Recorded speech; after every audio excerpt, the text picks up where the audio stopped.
Chapter 7. Elisha said, Hear the word of the Lord. Thus says the Lord, Tomorrow about this time a measure of fine flour shall be sold for a shekel, and 2 measures of barley for a shekel in the gate of Samaria.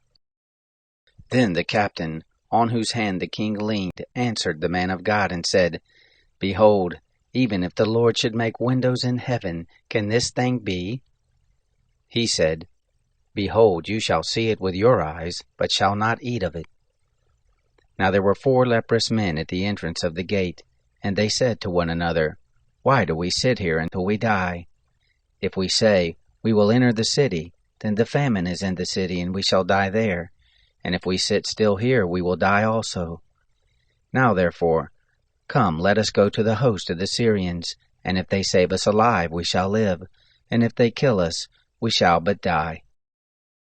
They rose up in the twilight to go to the camp of the Assyrians, and when they came to the outermost part of the camp of the Assyrians, behold, there was no man there.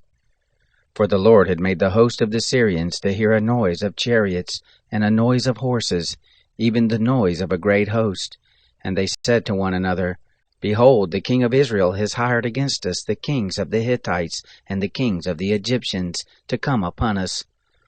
Therefore they arose and fled in the twilight, and left their tents and their horses and their donkeys, even the camp as it was, and fled for their life.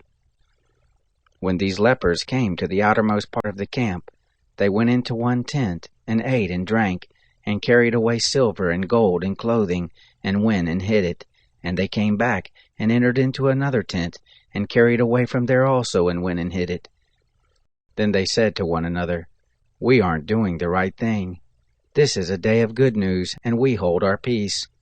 If we wait until the morning light, punishment will overtake us. Now let's go and tell the king's household. So they came and called to the porter of the city, and they told them, saying, We came to the camp of the Assyrians, and there was no man there, neither voice of man, but the horses tied and the donkeys tied, and the tents as they were. He called the porters, and they told it to the king's household inside. The king arose in the night and said to his servants, I will now show you what the Syrians have done to us. They know that we are hungry. Therefore they have gone out of the camp to hide themselves in the field, saying, When they come out of the city, we will take them alive and go into their city. One of his servants answered, Please let's take 5 of the horses that remain which are left in the city. Behold, they are as the multitude of Israel who are left in it, and they are as the multitude of Israel who are consumed. And let us send and see. They took therefore 2 chariots with horses, and the king sent after the host of the Syrians, saying, Go and see.